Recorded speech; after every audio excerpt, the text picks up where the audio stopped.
I just wanted to offer this quick video to do with understanding our higher guidance and how that higher guidance works with us. I was on, I was having an online chat with a couple of women to do with a group that I'm involved with, a community group for people that are over 50. And I put a post out and they responded with what's referred to as the empty nest syndrome, which is when the kids grow up and leave home, and it's usually the mum that's left with an existential identity crisis. It's like, well, who am I now? What's my life all about now? What do I do? Type thing. In some cases that resolves itself. Sometimes you can struggle there for a while. The same type of thing can happen for men or women with they have an accident and they can't continue in their career, or their whole life changes, or I don't know, somebody that's a sports person comes to the end of their career, and so their whole sense of identity was caught up in what it was they were doing, which isn't really obviously your true identity as to who you are, what you are in the world, what life's all about. But it serves as a vehicle for so long to give us a sense of identity. So part of the reply that I gave back to them was that if they are genuinely seeking to find an answer to what's life all about now, and try and re-find a further kind of sense of purpose, meaning and value in their life, then the universe will be responding, because the universe, life, call it what you like, is interactive and is responsive and will respond to us. But because we're not living in a society where we have what I'm calling a psycho-spiritual education and understanding of life and how it works, then we don't necessarily know what to watch for. And some of us do in a kind of light-hearted way, where we'll watch for some kind of signs, and people that are into spirituality and holistic stuff will do all that stuff and do astrology or cards or all different types of things. But we can also just chat with your friends,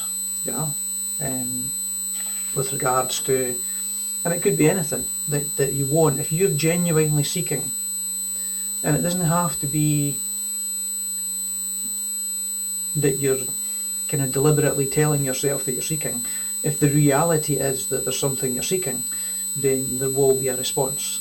Now, if you're in that position and it's kind of on your mind, then you are quite likely to chat about it, and you may get help and make progress in relation to the conversations that you're having with others, because the whole universe is functioning the same way. But the reality there is that what they offer could be also, or will also be, tainted by their reality.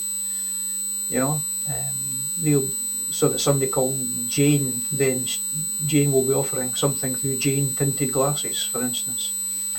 Dreams is something else, as we know, and I know you know some of this. Everyday life, like nature, life, animals, television, signs, general interactions that go on.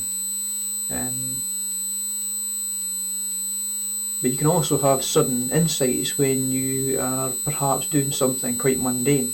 For me, it's often if I'm like having a shave in the morning or brushing my teeth, that type of thing, cutting the grass, etc., where my mind's kind of vacant and empty, and I'm not actually thinking about something, that something can get in because I'm not blocking it. So then I can have these realizations or revelations. Now, in order to be able to receive and catch that stuff, you have to be mindful. So this is where mindfulness becomes applied to life and understanding how life works, and understanding that there is a guidance at play at life that's kind of guiding us forward, in a sense. But at the same time, the picture's quite a bit bigger than that, because that higher guidance is actually causal in our life entirely, to do with everything. So we come into the world, as I mentioned in a video yesterday, and we adapt into kind of functioning psychologically to survive, and then we're always, the true self's always at the core of that, and it comes out when we feel safe, but as we get further on in life, we want to be able to be more our true self all the time, and that's actually being facilitated by a higher guidance to go into the protective state, the psychological functioning, and then to reawaken out of that.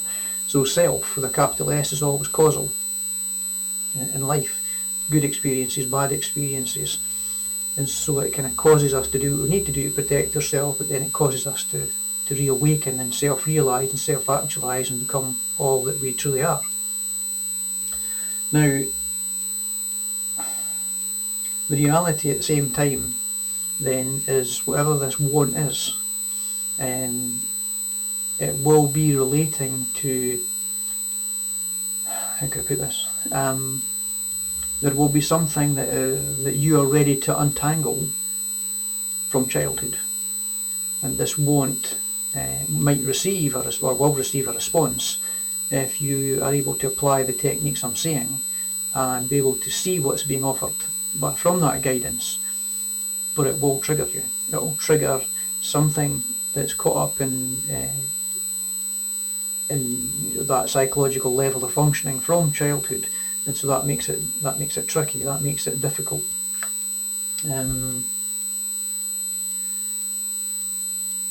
So I think that's enough for this video. I don't want to make this too long. I'm just trying to see if there's a time on this. Yeah, 6 minutes.